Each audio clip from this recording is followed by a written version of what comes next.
Welcome to Moments with Marianne. This is your host, Marianne Pastana. And we're here today with special guest, Sandy Weaver, who's here to share with us her new book, Happy Vet, Happy Pet, Caring for Your Pet's Caregiver. Do you understand the heart, mind, and life of your pet's veterinarian? Well, today we're going to cover just that. As the program director for the Center for Workplace Happiness, Sandy Weaver creates the training programs, workshops, mastermind groups, and keynotes that help people lead happier, more successful lives. She is also a citizen scientist in the fields of neuroscience and positive psychology. In 2019, she took the resilience tools and strategies she's been teaching to general audiences and crafted programs specifically for veterinarian teams. Her goal is to touch the life of every veterinarian and technician in a way that helps them avoid the pain and despair that comes with an inability to manage stress. So let's welcome to the show, Sandy Weaver. Hey, Marianne, thank you so much for inviting me to be part of your day today. Oh my goodness. I was so impressed with your book. I have to ask you, what inspired you to write this? Oh my gosh, it's my veterinarian is also a very good friend. She's been my veterinarian since 1994. And it's always been known for decades that there's been a high rate of suicide in the veterinary field, but nobody ever documented it until the Centers for Disease Control did a study. And the study results were astonishing. And I've known two veterinarians who completed suicide. And so that study hit really close to home. And so work that I was doing with any kind of company, resilience work, I just looked at it and I said, I really, really, really have to focus on veterinarians because they need this so badly. And so I decided, well, okay, I'm going to create this program for people in dog clubs because I've been doing dog sports for over 40 years. That would be 40. Yes. And I called the program, The Care and Feeding of Your Veterinarian. That was the name of the program that I did for dog clubs right up until COVID hit. And then I decided, well, it can be a book. And that's how it turned into a book because everybody's telling veterinarians how they can help themselves. And that's really good because all of this starts with veterinarians helping themselves. And clients are part of the problem. And clients don't understand there is a problem. So that's the whole focus of this book. It's to help clients understand the stress that their veterinarian is already under and then how we add to it without meaning to and how to stop that. Oh my gosh, that's like the crux of the whole problem there because you're so right. Nobody really knows what the vet's going through. Right. And so when you were doing your research for this book, how did you decide, okay, there's some information here that I think people really need to know about? How did you decide what would go in the book? Marianne, I don't know if you've ever had this experience, but sometimes things just feel like they flow through me. And this book did that. It really was interesting. I had created the program that I was doing for dog clubs, and you go and you do a program in person, and you play with the audience, and you figure out what works with them and what resonates with them. So that really is the core of the book. Was the program that I was doing, and I already knew what made them go, their eyes get wide, or their eyebrows go up, or their mouth come open sometimes, and so that was the basis. And then the research is research that I've been doing for years. I'm a citizen scientist in neuroscience and neuroplasticity and positive psychology. So that's ongoing research that I do. And it's just the pieces that fit in the book and the pieces that fit in the program. And then the chapter on suicide prevention and how we as an individual human being can save someone from themselves when they're in suicidal desperation. We can do that, and it's not hard to do. And that's why I devoted a chapter on it, because it's as powerful as being able to do CPR. And it's like CPR for the soul. We can do it. And so that I felt like had to be a part of this book. My goodness, how important is that? Because you're so right. So there's so many people that don't understand what's going on, or how maybe the way they act accumulates for the vets and our veterinarians, and have them really kind of get to a place where they're in overwhelm. And unfortunately, a lot of veterinarians live there a lot. And it starts with who they are as a person. They are very focused, very driven, very perfectionist for themselves. They don't expect perfection out of anybody else on the planet, but they expect perfection from themselves. And they have a hard time asking for help. And they're working with living beings who don't always continue living no matter what happens. Sometimes despite your very best efforts, an animal's going to die because every living being, even plants, die. Everything dies. If it's, a rock is not going to die, but it's not living to start with.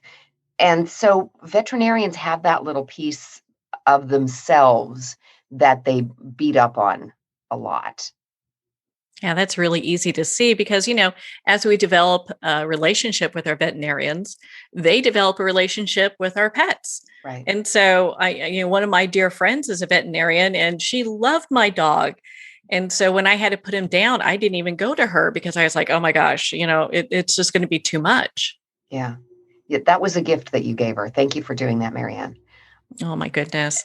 Some Well, veterinarians really want to be the one to take care of it. And for some veterinarians, it's just very difficult. I mean, the euthanasia piece is difficult anyway, but they understand the gift that they're giving.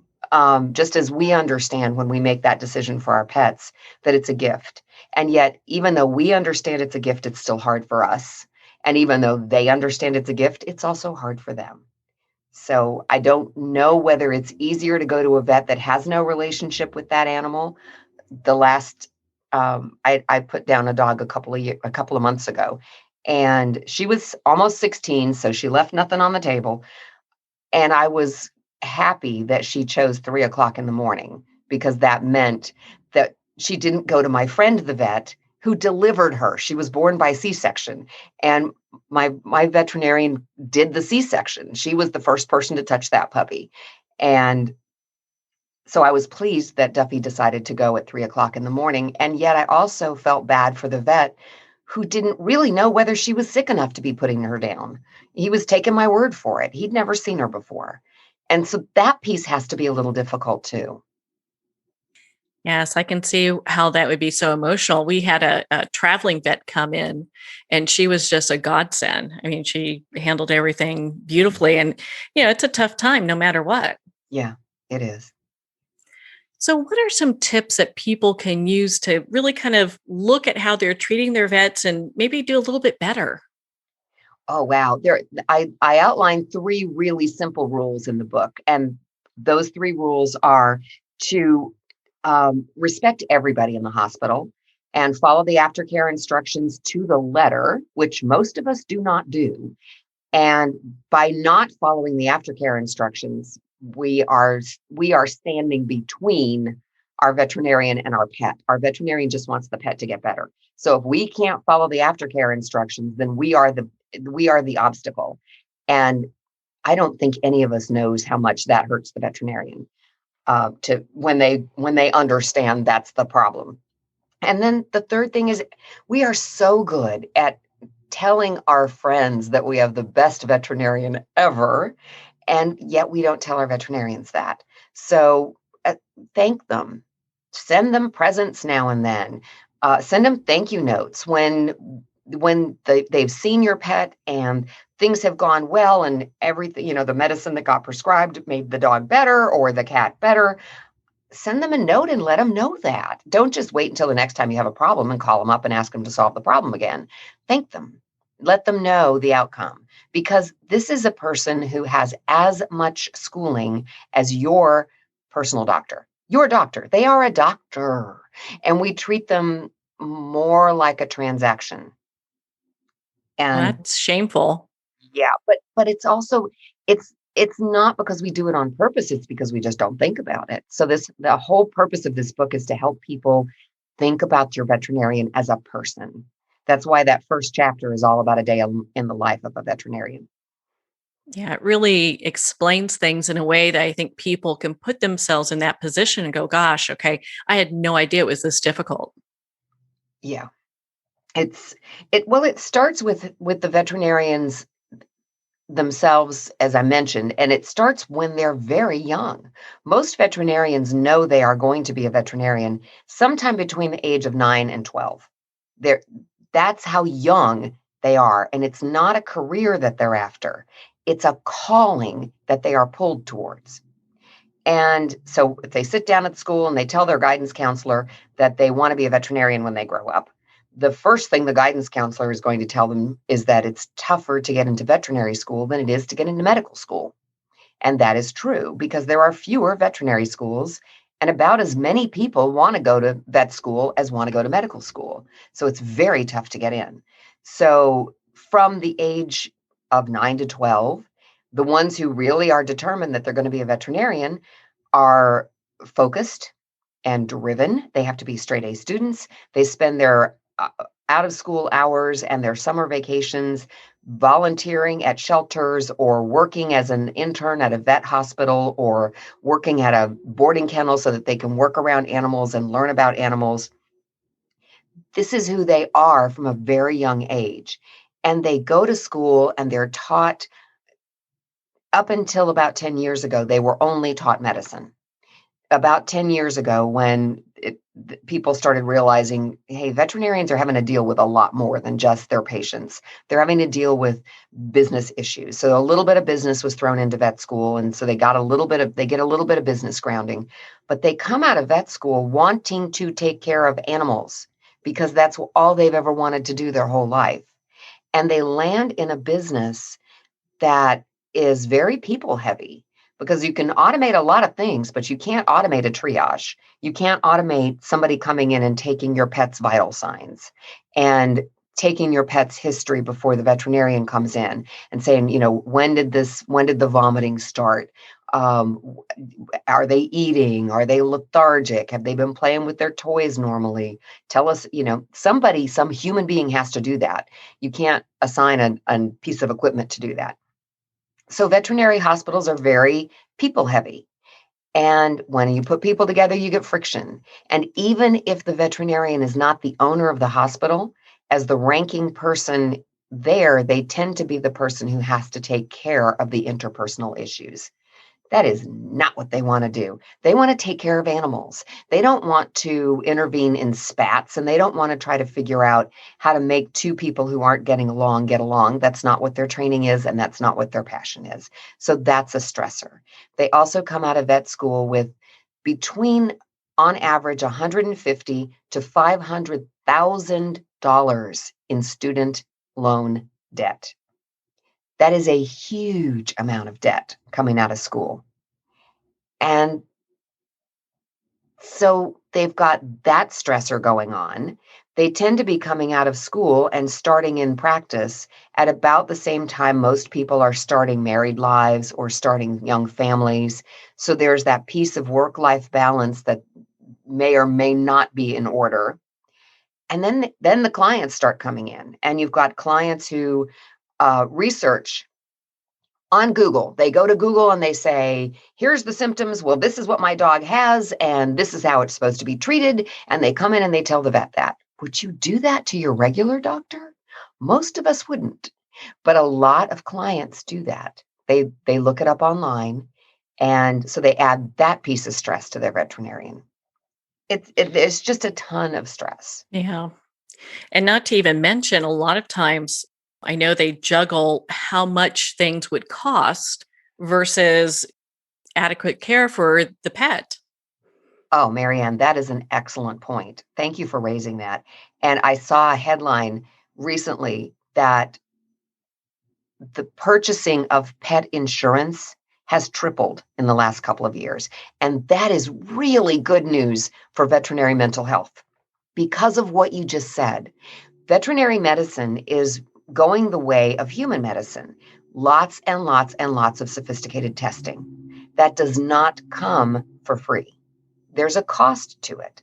And it's really good to be able to get the tests that tell us exactly what's going on with our animal. And it's really good to have treatment protocols. But if the client can't afford it, then the veterinarian is in a really tough position, because the veterinarian can't, as we talked about, they have a lot of student loan debt, most of them, and it costs a lot of money to run a veterinary practice. If they happen to be the owner, it costs a lot of money to run a veterinary practice. If they're not the owner, they make about half of what a human doctor makes. So they've got more student loan debt. They make about half of what a human doctor makes. And so that financial stress is there. Then you've got a client who wants to be able to take care of their pet, but they can't. And the veterinarian wants to be able to help the pet, doesn't want to euthanize the pet, but it may be the only option. Depending on how sick the pet is, it could be the only option, or palliative care until until the problem is just too far gone. So being able to recommend, or having clients who are savvy enough to go out and get pet insurance, is really a godsend for veterinarians. Well, on that note, we're going to pause here for a quick break. We've been speaking with Sandy Weaver in regards to her new book, Happy Vet, Happy Pet. We'll be right back after these messages from our sponsors.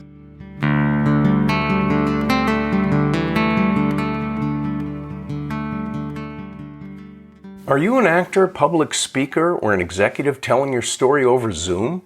Jean-Louis Rodrigue and Scott Weintraub's new book, Back to the Body, takes the process they use to coach top Hollywood talent like Margot Robbie, Jack Black, and Ke Huy Quan, and makes it available to everyone.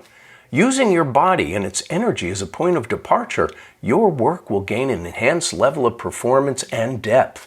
Back to the Body, available on Amazon and wherever books are sold. Every day, pets are surrendered and abandoned. For these helpless and hurting animals, Paws Humane Society acts as a voice for the voiceless, providing hope for a brighter future. You can make a difference in the life of a shelter pet. Become a humane hero today. Just $10 a month will provide much-needed food, shelter, medical care, and love. It takes a community. It takes heroes like you. Together we can. Together we will. Together, we are Paws Humane. Visit pawshumane.org to be a hero in every animal story. What if everything we think we know about addiction, depression, anxiety, and trauma is missing the one key element that will actually let you walk away from them for good? My name's Bob Gardner, founder of The Freedom Specialist and creator of a body-based approach that eliminates suffering and creates happiness, health, and well-being on autopilot. You can read all about it in my book, Built for Freedom, or start your own adventure toward lasting freedom at thefreedomspecialist.com. If you want to stop divorce fast, you do not need to waste years in therapy, you do not need to work on yourself, and you do not even have to have your spouse on board. If your spouse wants out, if they're filing for divorce, separation, or having an affair, what you need is a proven process to turn your marriage around. Book a free breakthrough session with us at highthrivecoaching.com/apply. Dr. Richard London, who has 25 years of experience being known as the Man of Steel with the Heart of Velvet, presents the Life Wellness System, The Road to Yes, a mentoring system that brings you to becoming a wellness heir. Imagine having wealth, wellness, love, peace, and spirituality in abundance and balance now. Visit doctorateoflife.com or call 720-213-8021 for a free 15-minute wellness evaluation. Hi, this is Jana Wilson, author of Wise Little One, Learning to Love and Listen to My Inner Child, a best-selling prescriptive memoir in inner child healing. I'm also the founder of the Emotional Healing System. The inner child, simply put, is your feelings, both positive and negative. If you'd like to learn to love and listen to your wise little one, pick up my book at Amazon or visit my website at janawilson.com. It's never too late to have a happy childhood. The first thing you need to know about me is that I love my kids, but they are not my everything. They used to be, but that's when my entire life fell apart. In order to pick back up the pieces, I had to put the love I have for myself before everything else, including my kids. I'm Jessica Dennehy, and I own multiple businesses. I'm a best-selling author, and I have all the strategies that I've used to make my life what it is today. And I'm going to teach you how to do them in my new book, Selfish is a Superpower. So go get your copy today on Barnes & Noble or jessicadennehy.com. Announcing a revolutionary tool for wellness. Scalar Light has the ability to enhance and harmonize your own bioenergies. With Scalar Light, you can get started in just minutes and begin feeling better the very next day. Scalar Light is a remote energy that gently and subtly works with your own body's bioenergies, increases pro-cellular wellness, and enhances your body's immunity. Experience the benefits of Scalar Light. Try a complimentary 15-day experience at scalarlight.com. In your hands lie ancestral patterns. These patterns shape how you think, what you struggle with, and experiences you love, your life pattern.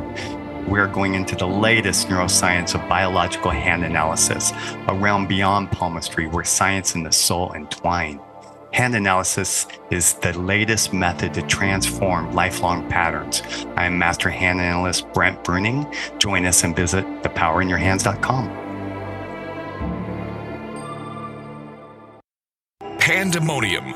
Fast forward 20 years. A U.S. president seizes control of all U.S. missiles, the power grid, the banking system, and every computer in America as he hides in an underground bunker. Pandemonium, a captivating sci-fi thriller where a hidden war, psychics, aliens, artificial intelligence, and transcendental love collide with the latest media technology. Pandemonium, live to all devices. Get your copy on paperback or digital. Free sample at getpsychic.org. I'd like to thank Jason Eastwood at Guitarfulness for sharing his inspiring music and talent with us. His music is known worldwide for cultivating atmospheres of harmony, inner peace, and clarity. Visit Jason's website at guitarfulness.com. Join his newsletter, be part of his community, and download his music.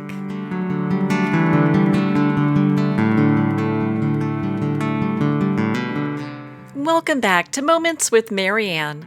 We're here today with special guest Sandy Weaver in regards to her new book, Happy Vet, Happy Pet. So before we left for break, we were talking about some advice you would give pet owners. What is some thoughts on that? A good piece of advice, and if I was going to do a rule number 4 would be please consider pet insurance. I got a dog last year and looked at pet insurance for the first time. I've had dogs for a long time and I've never had pet insurance on them. But I decided, well, let's run the numbers. And when you get pet insurance for a young animal, it's kind of a low cost every month. And so that's what I did. And I looked at the numbers and I thought, okay, let's say she lives 13 years. And let's see what the premium, if the premium doesn't change, how much is it going to cost over 13 years? The amount was less than I have paid for one emergency hospital visit.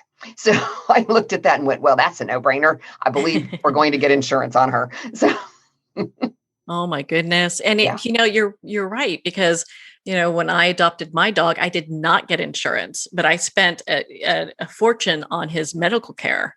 Right. And it's interesting because now they do things like acupuncture and, chiropractics and things that really, help our pets along.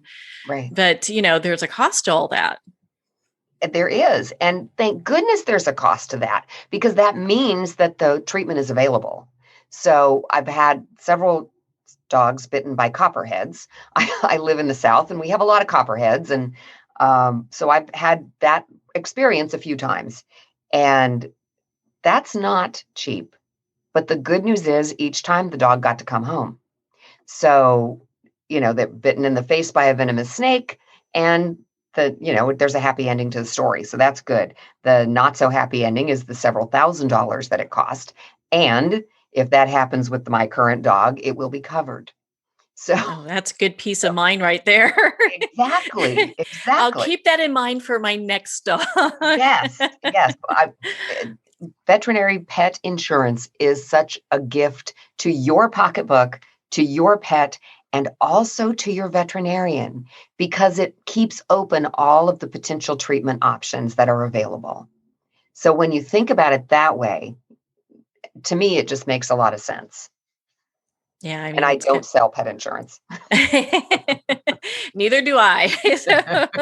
But I can see the value in that. And you know what? And I had mentioned that, yeah, these items cost. It's interesting looking back on the care that my dog got. I mean, I couldn't pay my vet enough for all the things that she did for us, because that compassion just comes forward. And it's like, there's some things that just don't have a price tag. Right. Yeah. Oh, and veterinary, when you have a partnership with your veterinarian, there is nothing in the world like it. It's fabulous to be able to know that if there's a problem, I have somebody I can rely on. And this is where clients make a mistake a lot of the time, because especially I have my veterinarian's personal cell phone number. I have her husband's cell phone number. I I know where she lives. We're connected on Facebook. We're connected on LinkedIn. Um, and so at 4 o'clock on a random Saturday afternoon, when she's enjoying her off time, I have to sometimes sit on my hands if I have a question. And remember that she's not on duty and she doesn't have my dog's charts in front of her. And it's not her job to answer my question right now. I can hold my question until Monday, or I can go to the emergency hospital. Even though we're really good friends, and maybe I should say, especially because we're really good friends, that's my choice. I can wait if I feel like my dog can wait, or I can go to the emergency hospital. And she will be notified first thing when she gets there on Monday morning, or maybe sooner, depending on what the issue is. And I will hear from her if she's available. But it's very tempting to have this fabulous relationship with our veterinarian, or a great partnership with our veterinarian, and feel like we should be able to text them at 3 o'clock in the morning because Fifi is not feeling well. Your vet has to have a life. Your vet has to have a life. They've got to have off time just like you do. Please remember that. That's so important. And and there are boundaries there when we develop friendships with our vets. I mean, my vet is a dear friend of mine. And so when we get together, there's no shop talk, Exactly. There's none whatsoever. I might show her a picture of Maxwell and say, "Hey, look, he's, she likes to see those." But other than that, there's like no shop talk, Right. Yep. It's a friendship not because of your pet. It's a friendship because of the friendship. So yeah, I try to do the same thing. I try not to make anything have to do with asking her a question about Casey. No, that's not fair. It's playtime, and it's playtime for her too. And we have to remember our vets need playtime. They need downtime. They need off time. They need girlfriend time. They need normal time. Don't we all, Yeah, we do. Because if I had someone coming to me, you meet with, a friend and all they're asking is about work. I mean, that's not really much of a friendship.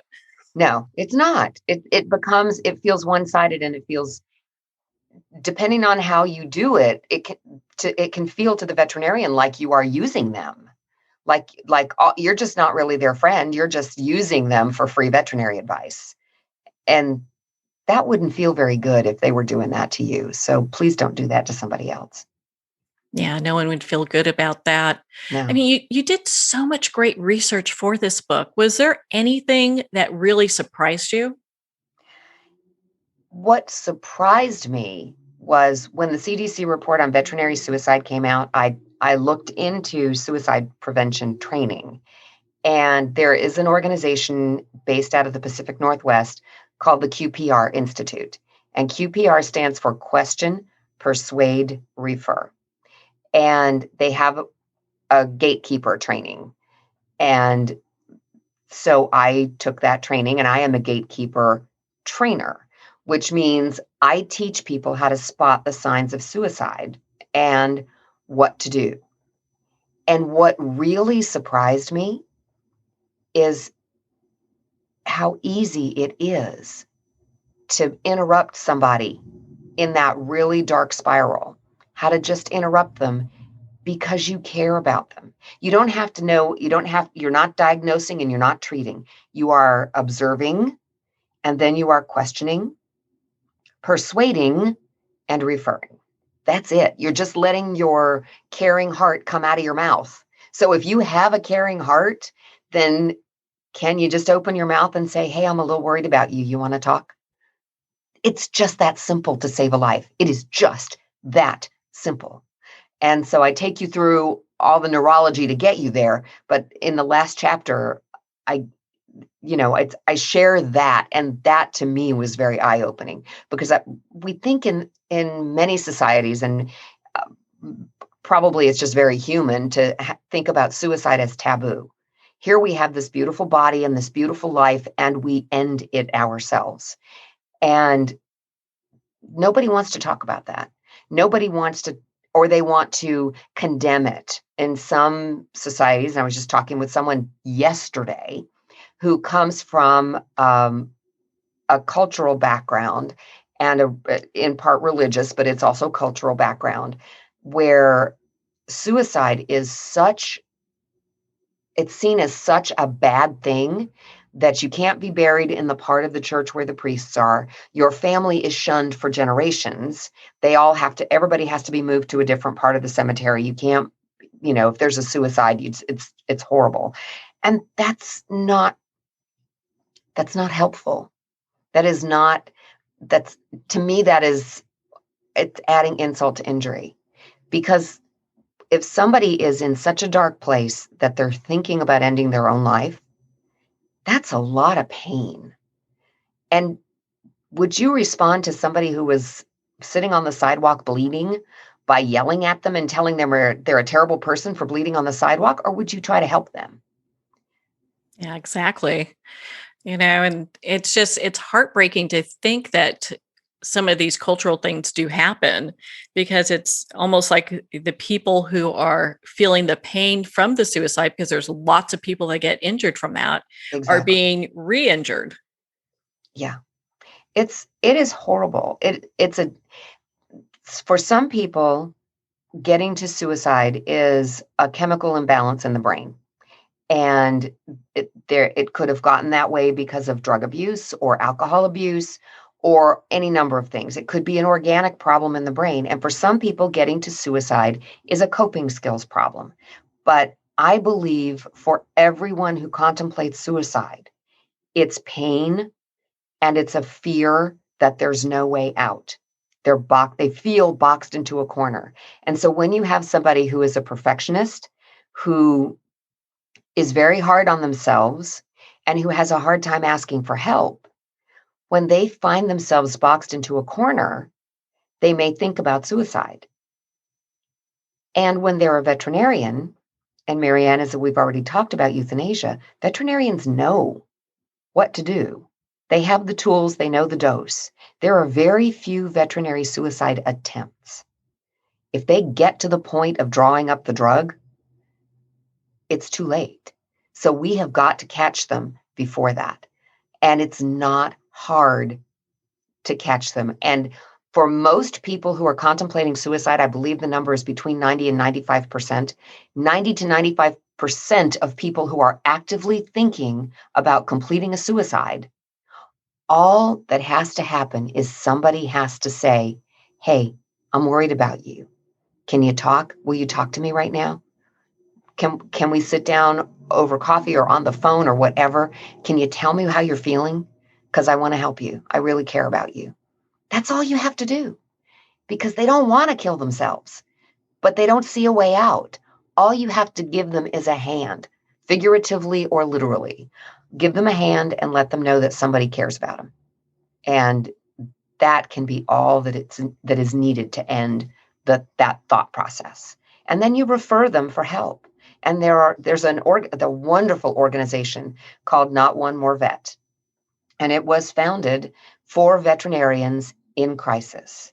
And they fundraise and they take care of veterinarians who get to suicidal desperation and or attempt to suicide or get to the point of having to not work for a while because they're so stressed out. Somebody still has to pay their bills. So Not One More Vet does all kinds of great fundraising. I'm a contributor with every single thing that sells through my website, including my books. I am a contributor to Not One More Vet. And I love the work that they do because they financially assist veterinarians who are in trouble. And since part of the problem is financial stress to start with, that's a really good safety net for them.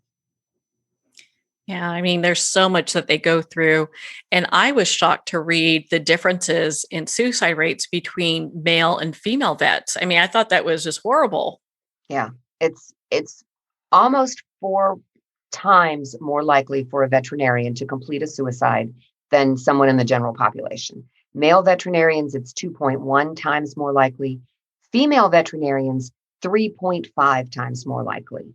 And about 75% of the suicides in the veterinary field are in the small animal practice area, not the food animal practice area, not the farm animal practice area, in the small animal practice area. That's our veterinarians. That's the people who take care of our pets, which is why I want every single pet owner in the world to read this book. Whether you get it handed down to you, or you hear it on Audible, or you get an e-version or whatever, I don't care. Just please get this book, listen to this book, take in the information and share it with everybody you know, because we can stop this problem. We can. Yeah, without a doubt. I mean, I feel like any place that adopts animals out should have this in their gift shop where people can purchase it. That's a great idea. Thank you. I hadn't thought about that, Marianne. Thank you. You're welcome. Yeah, because I could see, when I went to go and get Maxwell years ago, I didn't even have a leash. I wasn't expecting to get a dog that day. So I went to their little gift shop and bought all the things I needed. And what a great place that would be, Fabulous. That's a great idea. Thank you. My goodness. I mean, Sandy, we could talk forever. I really appreciate all the knowledge and wisdom that you've shared with us today. Where can our listeners connect with you and be part of your community and learn more about your work? You can find me on Facebook or LinkedIn. I'm at Sandy J. Weaver. June is my middle name, so Sandy J. Weaver there. My company, Center for Workplace Happiness, has a website, oddly named centerforworkplacehappiness.com. So you can find out more about veterinary suicide there, about Not One More Vet there. I would encourage everyone to go and support Not One More Vet. They have a Facebook page. You can do, for my birthday this year, I'm raising money for Not One More Vet. If you want to do that, that's like a great thing to do. Just kind of everywhere. Well, Sandy, thank you so much for taking the time to be on the show with us here today. Thank you, Marianne, for the invitation and for helping to spread the word and save veterinary lives. I appreciate you. Well, thank you, Sandy. It has been such an honor to spend this time with you and to talk about your new book, Happy Vet, Happy Pet.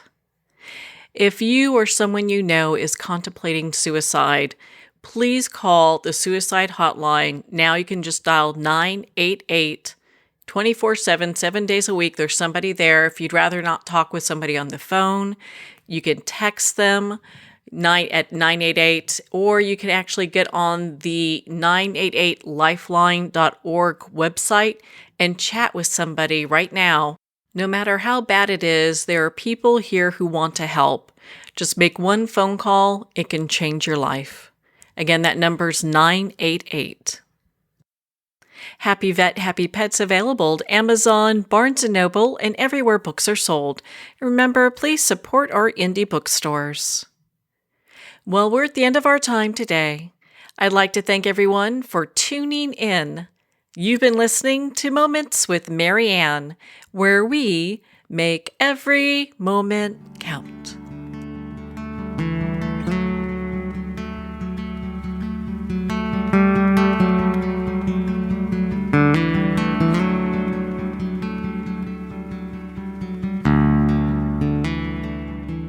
In a single moment, your life can change. Moments with Marianne is a transformative hour that covers an endless array of topics with the best of the best. Her guests are leaders in their fields, ranging from inspirational authors, top industry leaders, and business and spiritual entrepreneurs. Each guest is gifted and a true visionary. A recognized leader in her own work, and while teaching others to develop, refocus, and grow, Marianne will bring the best guest and sometimes a special surprise. Don't miss this. You never know just which moment will change your life forever. Make sure to tune in and visit momentswithmarianne.com for more information.